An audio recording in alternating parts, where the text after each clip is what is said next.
Hi everyone, I'm back with the finished Folio journal. I don't know what to call it really. I put some.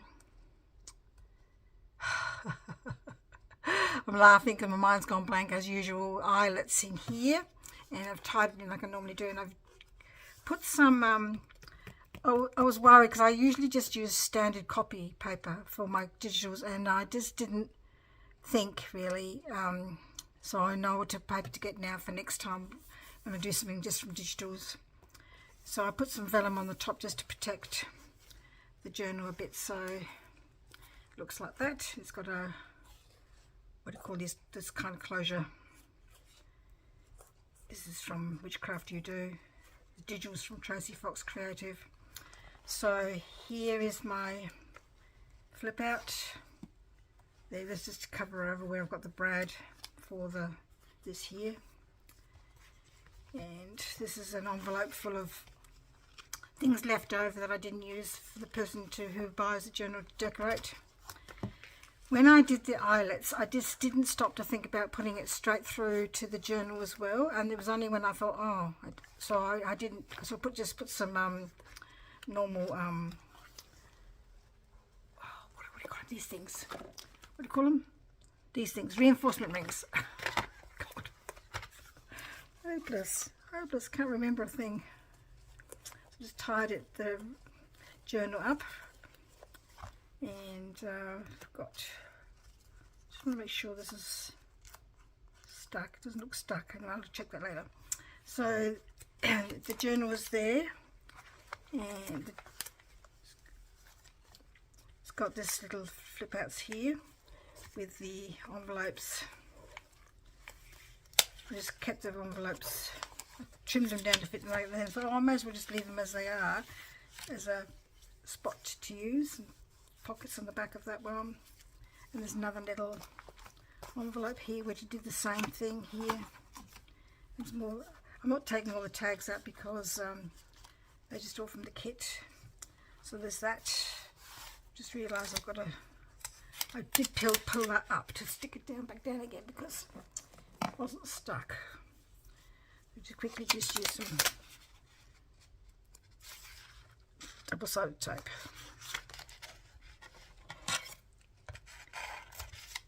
So while I'm doing that, I hope you're doing well and keeping busy. Having a cold snap in Adelaide for a couple of days, so it's freezing out there. And it's going to be 28 at the end of the week. It's going to be crazy. So again, I put some vellum over the top because of the way this is folded over. That goes down like that.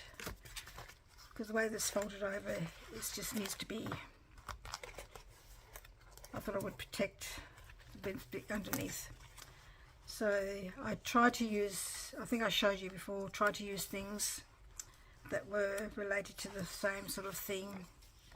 I put some masking tape on the side here just to reinforce that edge for the cover. This is graph paper. This is a scan of a genuine aerogram that I wrote to my mum when she was visiting her family overseas.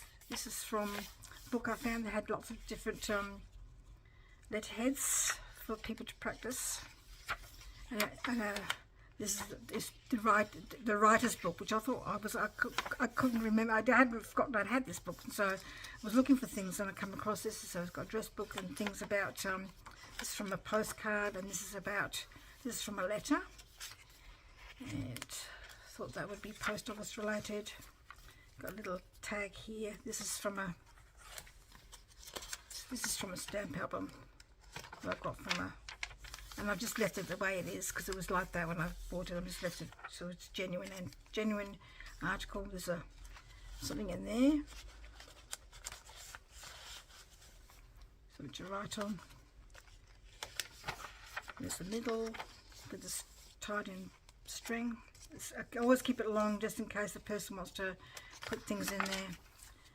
And I made this using a genuine old photograph booklet, and it's got Queen Elizabeth on it, so I reckon it's pretty old, 1949. So just I used some cardstock that I had to reinforce it. This is just from I created a digital using this. It's got photographs in the genuine one, but I didn't do the photographs because I thought that would make it too bulky. But that's in there. Then you've got the whole grunge and everything on it. It was a pretty bad state, really. The original one was pretty bad. Trying to pull it apart was really interesting. There's another little pocket.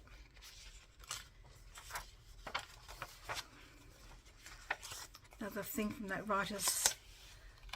Australian writer's book. Lots of digitals. This is from, I just pulled an envelope apart just to give it a bit of difference. Another signature again, I put the acetate on the top of that to protect it. And the masking tape there, another little pocket that I made from part of the digital.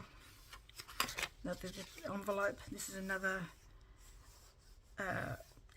writing practice letter for the person for this book that I got from Pitman. So this typewritten there. I was lucky to actually find that. There's another letter from the past, from 1862, and an old stamp. And there's another postcard in there, vintage postcard, vintage looking postcard I should say. Pockets, there's something in there too.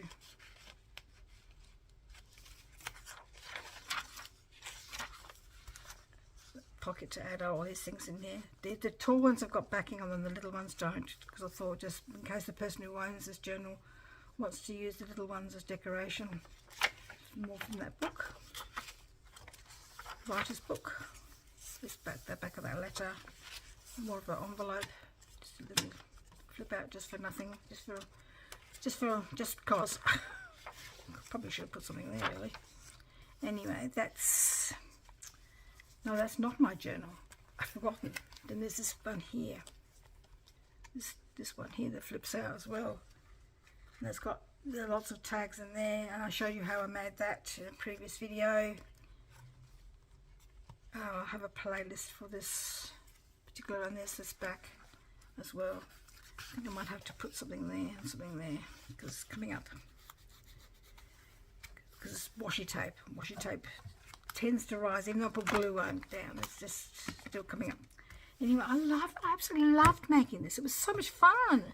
From an idea I had in my head, and I've probably grabbed ideas from various other people, and I did have an interesting time trying to work out how to fold this whole thing over.